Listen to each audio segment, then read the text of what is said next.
Hello दोस्तों, नमस्कार। नमस्कार दोस्तों। आज हमारे साथ दो लोग बैठे हुए हैं जो कि आईबीएस को हरा चुके हैं।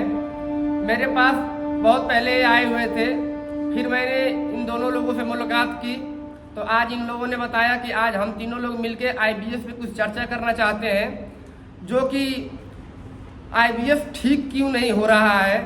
लोग बहुत भटक रहे हैं आईबीएस के चक्कर में, वो चक्कर पे चक्कर काट रहे हैं। कभी दवाइयाँ खा रहे हैं, कभी एलोपैथ की दवा खा रहे हैं, कभी होम्योपैथ खा रहे हैं, कभी आयुर्वेद खा रहे हैं और भटके जा रहे हैं। कभी कुछ कर रहे हैं, कभी कुछ कर रहे हैं। उनको समझ में आ नहीं रहा है कि क्या किया जाए, क्या ना किया जाए। तो आज हम तीन लोगों ने मिलकर सोचा है कि कुछ आईबीएस पे ऐसा बात किया जाए कि जो आईबीएस के पेशेंट भटक रहे हैं वो भटके ना ही वो परेशान हो, वो समय से अपना इलाज कराए और ठीक हो जाए। जैसे हम तीनों लोगों ने अपना आईबीएस हराया है, इसी ऐसे ही हम चाहते हैं कि हर एक व्यक्ति इस आईबीएस को हराए। तो आज हम इसी पे चर्चा करने वाले हैं कुछ। तो पहले कुछ विशाल जी बोलेंगे इसके बारे में कि आखिर क्यों नहीं आईबीएस ठीक हो रहा है, उसके बाद हम लोग कुछ बातचीत करेंगे। हेलो दोस्तों, मैं विशाल। दोस्तों, मैं बताना चाहूँगा कि आईबीएस ठीक क्यों नहीं होता। आईबीएस ठीक होने का कारण है कि आपको 3 चीज़ों का लेकर बहुत चलना है, कि जैसे योगा और डाइट और न्यूरोथेरेपी, इन 3 चीज़ों का ही रोल है जिससे आप आईबीएस को हरा सकते हैं। और इसमें एक चीज़ है मैं जोड़ना चाहूँगा कि इसमें सही गाइडेंस का भी होना चाहिए। और एक चीज़ की जो है इसमें कहना चाहूँगा कि आईबीएस कई प्रकार का होता है। आईबीएस सबका अलग अलग है, सबका एक जैसा आईबीएस नहीं होता।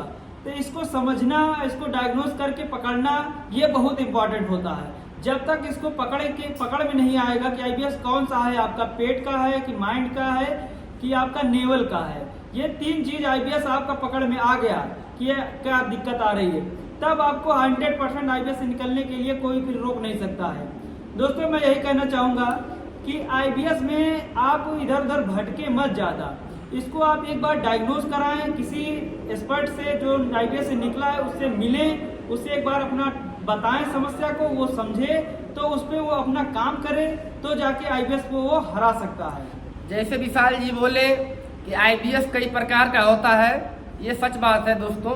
आईबीएस कई प्रकार का होता है। सबसे बड़ी बात ये फंस जाती है कि आप इलाज कराने जाते हैं, ठीक है, आप अगर बढ़िया गाइडेंस के अंदर नहीं आएंगे और आपकी जो पेट की पेन पॉइंट है उसको अगर बढ़िया से चेक ना किया जाए और जो थेरेपी होती है उसको भी भाई एकदम देना है ही, एकदम मतलब बढ़िया ही देना है।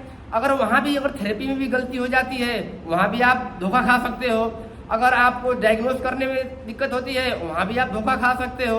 और मान लो कि डाइट हुआ, योगा हुआ, अगर इसमें भी गलती होती है तो वहाँ भी आप धोखा खा सकते हो। तो इसलिए आईबीएस को हराना है तो सही गाइडेंस सही न्यूरोथेरेपिस्ट से मिले और उससे ये सोचे कि अगर जो बंदा ठीक हो चुका है, अगर उससे आप मिलते हैं तो वहाँ आपको ज़्यादा बेनिफिट मिलेगा, क्योंकि वो झेल चुका है, महसूस कर चुका है। इससे आपको ज़्यादा फायदा होगा। तो कुछ इस पर बातचीत राहुल जी भी करेंगे, जो कि हमारे साथ ये बैठे हुए हैं, मेरे पुराने ये भी रह चुके हैं मरीज। बोलिए आप कुछ। नमस्कार दोस्तों, आईबीएस ठीक ना होने की वजह तो कई सारी हैं। इसमें सबसे पहली और बड़ी वजह यह है कि लोग डाइट फॉलो नहीं कर रहे हैं। जो है डाइट इसमें बहुत बड़ा योगदान देता है। लोग डाइट नहीं एकदम बिल्कुल फॉलो कर ही नहीं रहे हैं। उनको जो है हम लोग सलाह देते हैं कि आप डाइट फॉलो करिए। सबसे प्रथम काम होता है, अगर आईबीएस से निकलना है तो डाइट फॉलो करना है, दूसरा काम योगा करना है, तीसरा काम थेरेपी लेना है। ये 3 चीज का जब तक कॉम्बिनेशन नहीं चलेगा, आईबीएस से कोई ठीक हो ही नहीं सकता। उसके बाद जो है हमारे पास जो पेशेंट आते हैं वो लोग, कई लोग ऐसे होते हैं कि जो डाइट फॉलो कर रहे होते हैं घर पे, उसके बाद जब आते हैं हमारे पास थेरेपी करवाते हैं तो उनको 15-20 दिन में बहुत ही अच्छा रिजल्ट आता है। और जो लोग कुछ भी डाइट फॉलो नहीं करते हैं उनको थोड़ा लेट, महीना 1.5 महीने लग जाता है। तो दोस्तों, मैं आप लोगों से यही कहना चाहूँगा, अगर आपको आईबीएस से ठीक होना है, पहली बात कि आप यूट्यूब पे सर्च करना छोड़ दीजिए कि आईबीएस क्या है, नहीं है क्या। आपको पता चल गया कि आपको आईबीएस है, यूट्यूब पे सर्च करना छोड़ दीजिए। आप हमारे पास आइए, हम आपको ट्रीटमेंट देंगे, डाइट देंगे और जो है पर्सनल गाइडेंस देंगे। जब तक आप ठीक नहीं होंगे तब तक आपको पीछे लगे रहेंगे कि आप क्यों नहीं ठीक हो रहे, आपको ठीक करके ही छोड़ेंगे। तो दोस्तों मेरी यही राय है कि अगर आईबीएस से ठीक होना है तो 3 चीज का जो है मेन आपको जो है फॉलो करना है। पहला डाइट, दूसरा योगा, तीसरा थेरेपी। उसके बाद ये सारी चीजें मिलके आपको ठीक करेंगे। हेलो दोस्तों, जैसे राहुल जी बोले कि डाइट का रोल है, दोस्तों मेरे करियर में बहुत ऐसे लड़के हैं जो ठीक तो हो गए और घर जाके डाइट फॉलो न करना बंद कर देते हैं। जैसे कोई भी बंदा हो, अगर उसको रिजल्ट आ जाता है तो वो भूल जाता है, वो जब उसको खाना पचने लगता है तो वो भूल जाता है। अब भूलने के बाद वो सब कुछ खाना चालू कर देता है। तो वो उसको खाना चाहिए, मान लीजिए कि आप डाइट करते रहे, हफ्ते में खा सकते हैं, लेकिन जो बंदा रेगुलर चालू कर देता है उसका बैक मार देता है। तो जब बैक मार देता है तो उनके लिए ये सलाह है कि कम से कम आप 6 महीना डाइट अगर फॉलो करेंगे तो आपकी जो अतड़ियाँ कमज़ोर हो चुकी हैं, जो नर्वस सिस्टम से जो जुड़ी हुई अतड़ियाँ होती हैं वो जो कमज़ोर हो चुकी हैं, वो धीरे धीरे करके मजबूत हो जाएंगी। और जब मजबूत हो जाएंगी तो आप कोई भी खाना खाएंगे, कोई भी जंक फूड खाएंगे तो उसको पचा लेंगे। जैसे आपका तबीयत खराब होता है तो आप रेस्ट लेते हैं 10 दिन का, 15 दिन का, 20 दिन का, तब जाके आप कोई काम करते हैं। क्योंकि आपका शरीर वीक हो चुका होता है। वैसे ही हमारी अतड़ियाँ जो 4 साल, 5 साल, 6 साल से जो हम बीमारी को झेल रहे हैं, तो अतड़ियाँ जब वीक हो जाएंगी तो उसके लिए आपको उनको थोड़ा टाइम देना पड़ेगा मजबूती लाने के लिए, तब जाके आप इस बाहर निकल सकते हैं। तो इन्होंने जो बोला डाइट पे, ये मेरे को अच्छा लगा, डाइट बहुत ज़रूरी है। अच्छा विशाल जी ये बताइए, आप जब मेरे पास आने से पहले घर पे थे तो आप क्या करते थे, मतलब डाइट फॉलो कर पाते थे या नहीं कर पाते थे, या आपको कौन कौन सा सिम्टम आता था, जैसे जो भी क्या खा रहे हो क्या नहीं खा रहे हो? दोस्तों मैं बताना चाहूँगा, मेरे को ऐसा कोई सिम्टम नहीं था जो मेरे को ना आया हो। मैं 2.5-3 साल से हर एक चीज आईबीएस से एक चीज से वाकिफ हो चुका हूँ कि यूडिया, डायरिया, म्यूकस, आंव, कॉन्स्टिपेशन, ये सब मेरे को बदलता रहता था, बीच बीच में बदलता रहता था। इसमें डाइट का भी प्रभाव पड़ता था क्या? रही बात डाइट की भी, तो डाइट जैसे आप खाते हैं, अगर आईबीएस आपका ठीक नहीं है तो आप डाइट खाएंगे तो आपका प्रभाव जो है आईबीएस में और बदतर ही होता जाएगा। इससे यह है कि जब तक आप ठीक नहीं हो रहे हैं तब तक आपको डाइट का ही पालन करना पड़ेगा, तो जाके आप आईबीएस से निकल पाएंगे। इनके कहने का मतलब ये है कि अगर आप बीमार भी हैं, घर पे भी हैं, अगर आप न्यूरोथेरेपी लेने नहीं आ पाते हैं तो आप डाइट का पालन करते रहिए। अगर आप डाइट का पालन नहीं कर रहे हैं, अगर आप जंक फूड वगैरह, चिकन, मटन वगैरह, दूध वगैरह ले रहे हैं, तो वहाँ आपकी जो समस्या है वो बढ़ती जाएगी, फिर आपको थोड़ा टाइम लगेगा ठीक होने में। तो हाँ बोलिए, आप बोलिए। ये आईबीएस में आप जितना लेट करेंगे और आईबीएस में आप जितना जंक फूड या घर का खाना या नॉन वेज या डेयरी प्रोडक्ट आप जितना यूज करेंगे, ये आईबीएस उतना ही गंभीर रूप लेता जाएगा। इसके लिए जल्द से जल्द आपको आईबीएस में किसी एक्सपर्ट से मिलना चाहिए, उससे गाइडेंस लेना चाहिए और जल्द से जल्द इसका इलाज कराना चाहिए। और इसमें डाइट, योगा, न्यूरोथेरेपी, हम लोगों का यही काम है कि आईबीएस में जो हो सकता है पूरी तरह से योगा कराते हैं। सिर्फ आईबीएस वाला योगा कराते हैं जो पेट को नॉर्मल करे और माइंड को नॉर्मल करे और आईबीएस से आपको बाहर निकाले। जल्द से जल्द न्यूरोथेरेपी अच्छा फार्मूला बना के आपका पेट डायग्नोज करके हम लोग अच्छा फार्मूला देते हैं, तो जाके रिजल्ट आता है अच्छा। तो दोस्तों मैं कहना चाहूंगा कुछ इसमें, बोलिए, कि जो लोग आईबीएस से ठीक हो चुके हैं, जो घर पे जा चुके हैं, अपना जो है अपना काम में लग गए हैं, वो लोग जो लोग डाइट फॉलो नहीं कर रहे हैं, दूध भी खाने लगे, दूध दही भी खाने लगे, सब कुछ कर रहे हैं, तो उनको मेरी यही सलाह है कि आप अभी दूध को नहीं पचा सकते हैं। आप 2-3 दिन, 4 दिन, 10 दिन पचाएंगे, उसके बाद आईबीएस का सिम्टम फिर से वापस आने लगेगा। इसलिए मेरी राय है कि आप दूध और चिकन और मटन से अभी कम से कम 6 महीना परहेज कीजिए, अगर आपको इस आईबीएस से हमेशा के लिए मुक्त होना है तो।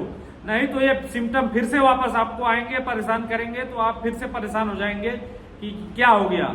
ये मेरी राय है कि जो है आप इस चीज को फॉलो करें, कम से कम 6 महीना जो है कंटिन्यू रखें ठीक होने के बाद। दोस्तों हमको आप 1 महीना 1.5 महीना अगर देते हैं इलाज कराने के लिए, तो हम इतना आपको नॉर्मल कर देंगे कि आप जो है नॉर्मल खाना आप पचाने लगेंगे। मगर एक चीज का ध्यान रखना है कि आप न्यूरोथेरेपी के बाद जब आपका हो जाता है नॉर्मल, उसके 3-4 महीने 6 महीने तक आपको डाइट पर ही रहना है। तभी जाके ये पूरी तरह से निकल पाओगे आईबीएस से। ये नहीं कि तुरंत आपको हम ठीक कर दिए उसके बाद जाके दूध पी रहे हो, नॉनवेज खा रहे हो, ऐसा नहीं करना है दोस्तों। ये बहुत बड़ी भूल है। इससे निकलने के लिए आपको जब हम लोग बताएंगे जैसे जैसे वो आपको फॉलो करना पड़ेगा, तब आप आईबीएस से निकल पाएंगे। मेरे पास दोस्तों कई पेशेंटों का फोन आता है कि राहुल भाई मैं जो है दूध पी लिया, मेरे को दिक्कत हो गई, यूडीएफ आने लगा। मैं बोला कि देखिए आपको डाइट फॉलो करना था और आपने डाइट फॉलो नहीं किया, इसलिए आपको सिम्टम वापस आ रहे हैं। तो आप घबराइए मत, दूध छोड़ दीजिए, बिल्कुल बंद कीजिए, योगा डाइट फॉलो करिए, उतने में ही रिकवर हो जाएंगे। अगर एक दो बार गलती हुई है तो आप रिकवर हो जाएंगे। अगर आप लगातार पी रहे हैं तो फिर से आपको सिम्टम वापस आ जाएंगे, फिर से आपको थेरेपी लेनी पड़ेगी, फिर से योगा करना पड़ेगा, फिर से डाइट फॉलो करनी पड़ेगी। इस चीज से करने से अच्छा है कि एक ही बार में करके निकल लिया जाए। ठीक है, जो राहुल जी बोल रहे हैं ये सत्य बात है। अगर आप घर पे चले गए हैं ठीक होके, तो आप जो दूध चुना लेते हो, क्योंकि सबसे हैवी चीज दूध होती है, जो एनिमल प्रोडक्ट है नहीं लेना है। और जो पनीर हो गया वो भी नहीं लेना है, अभी वो लेट में लेना है। और जो हम लोग इस वीडियो के माध्यम से आपको बताना चाहते हैं कि हम तीनों भाइयों, हमारे दो भाई और मैं, हम तीनों ने यही सोचा है, क्योंकि आप जो जिंदगी जी रहे हैं वो हम तीनों भाई जी चुके हैं, हमने वो दुख देखा है। तो हम ये सोचते हैं कि अगर हमारा जीवन बचा है तो क्यों ना हम इस जीवन को उस काम में लगाएं कि अगले का भी जीवन बचे। क्योंकि जो आईबीएस से पीड़ित लोग हैं वो बहुत भटक रहे हैं, बहुत खर्चा कर चुके हैं, बहुत लोग बेचारे जमीन बेचने पे तुल जाते हैं, बहुत लोग अपना अंगूठी कोई माला बेच के आता है। क्या करें दोस्तों, हम लोग भी ऐसा कर चुके हैं, हम लोग भी कर्जा लेकर इलाज करा चुके हैं, हम लोग भी लूट चुके हैं। तो हमें पता है कि लोग लूट कर ही आते हैं। तो हमारा यही एक उद्देश्य है कि हम लोग चाहते हैं कि आईबीएस को खत्म किया जाए और आईबीएस को हर उस व्यक्ति तक पहुंचाया जाए कि आईबीएस रियल में कहां से ठीक होता है। क्योंकि इस आईबीएस के चक्कर में लोगों ने धंधा बना रखा है और धंधा बना के अपना मोटा पूंजी बना रहे हैं, पैसे कमा रहे हैं। लेकिन हम लोगों का ये कोई मोटिव नहीं है। हाँ, हम लोगों का कोई ये ज़्यादा उस पर नहीं है, हमें खाली ये है कि लोगों को ठीक किया जाए। क्योंकि हम जो इस रास्ते से गुजरे हैं दोस्तों, बहुत कठिन रास्ता था, वो रास्ता पार करना बहुत मुश्किल होता है। लेकिन आप जब वो रास्ता पार कर जाएंगे दोस्तों, तो आपकी एक नई जिंदगी जन्म होगा। जैसे आपने बचपन में एक बार जन्म लिया था, वैसे आपकी आईबीएस के बाद एक नया जन्म होगा और आप भी एक नई खुशियों के साथ अपना जिंदगी का शुरुआत कर सकते हैं। बस हम लोगों का यही एक उद्देश्य है कि आप बढ़िया से बढ़िया थेरेपी ले और बढ़िया से आप डाइट फॉलो करें और ठीक होने की कोशिश हमारे साथ जुड़ के करें, ना कि हम आपको बहुत ज़बरदस्ती ठीक नहीं कर सकते। आपका भी उद्देश्य होना चाहिए ठीक होने के लिए कि हाँ मैं ठीक होना चाहता हूँ, हम भी आपके साथ मिलकर आपको उस रास्ते से निकाल देंगे दोस्तों। बस इतना ही कहना चाहूँगा। और कुछ कहना है आप लोगों को तो वही मैं कहना है मेरे दोस्तों कि अगर चाह है तो वहाँ राह है। अगर आपकी चाहत है ठीक होने की तो आप बिल्कुल ठीक होंगे। अगर आप नेगेटिव रहेंगे तो ठीक नहीं हो पाएंगे। इसलिए पॉजिटिविटी बहुत जरूरी है इस चीज में। आपको पॉजिटिव रहना है, आईबीएस वालों से जितना हो सके दूर रहना है। जो आईबीएस से ठीक हो चुके हैं उनके फॉलो अप में रहना है आपको, ना कि जो आईबीएस से ठीक नहीं हुआ उससे गाइडेंस लेना। गाइडेंस लेना भी है तो जो आईबीएस से ठीक हो चुका है उसी से गाइडेंस लेना है, उसी से संपर्क में रहना है, तभी आप इस चीज से ठीक हो सकते हैं। आप एक बार मौका हमको दीजिए, आपको हम ठीक करेंगे। आप लूट चुके होंगे, बर्बाद हो चुके होंगे, सब तरफ से आप गरीब हो चुके होंगे, ना घर वाले साथ देते होंगे, ना रिश्तेदार, ना कोई भी। आप एक बार मौका दीजिए, आपको ना खुशी आ जाए चेहरे पे तो फिर कहिएगा कि नहीं आपने गलत बोला था। यही हम लोगों की राय थी कि जो है तीनों लोग बैठ के एक ग्रुप चर्चा करें कि नहीं आईबीएस से कैसे ठीक हो। यही हमारे दोस्तों वीडियो का मकसद यही है कि लोगों को ज़्यादा से ज़्यादा जानकारी फैलाया जाए। ज़्यादा से ज़्यादा जानकारी यह फैलाने का मतलब है कि दोस्तों आईबीएस वाला समझ नहीं पाता कि हमको आईबीएस है क्या नहीं है। वो दर दर भटकता रहता है, कभी दवाइयाँ, एलोपैथी, होम्योपैथी, तमाम जांचें कराता रहता है। ये ऐसी बीमारी है कि इसमें जांच में भी कुछ नहीं आता। ना आने के कारण घर वाले भी पागल घोषित कर देते हैं, डॉक्टर भी पागल घोषित कर देता है और आपको बताते हैं कि फिर ऊपरी चक्कर भी बता देते हैं, ऐसा कुछ है। तो इसमें यही है कि हम लोगों का मकसद है कि ज़्यादा से ज़्यादा जानकारी फैलाना, आईबीएस को कैसे ठीक करना है ये हम लोग देखे हैं, हम लोग झेले हैं। इस वजह से आप लोग उस राह पे ना चलें, उस जगह पे ना भटकें, इसलिए हमको ये चीज़ बताने की ज़रूरत पड़ रही है आप लोगों को। तो दोस्तों आप ज़्यादा से ज़्यादा भटके मत इधर उधर, हमको मौका दें एक बार, आपको हम ठीक करके ही भेजेंगे। दोस्तों लास्ट में मैं यही कहना चाहूँगा कि रात होती है तो सुबह जरूर होता है, दुख होता है, दुख आती है तो सुख का दिन भी आता है। बिल्कुल। ये भगवान ने ऐसे बना रखा है कि कभी दुख कभी सुख, कभी दुख कभी सुख, तो ये आता जाता रहेगा जिंदगी में। इससे डरे नहीं, डरना छोड़ दे। जिस दिन डरना छोड़ दिया आपका IBS खत्म हो गया। आपके अंदर बैठा ले कि हाँ हम ठीक कर लेंगे, हमारे ठीक हुए बंदे हमारे साथ जुड़े हुए हैं, जो ठीक हो चुके हैं, IBS को हरा चुके हैं, वो हमारे साथ हैं। तो आप डरना छोड़ दीजिए और हमारा यही मकसद है कि आपको कोई तरह की परेशानी ना हो, आप भटके ना, बस यही ज़्यादा से ज़्यादा उम्मीद हम आप करके आपसे बात कर रहे हैं। ठीक है, तो हम लोग नमस्कार करते हैं। ठीक है, फिर आपको अगले वीडियो में मिलेंगे।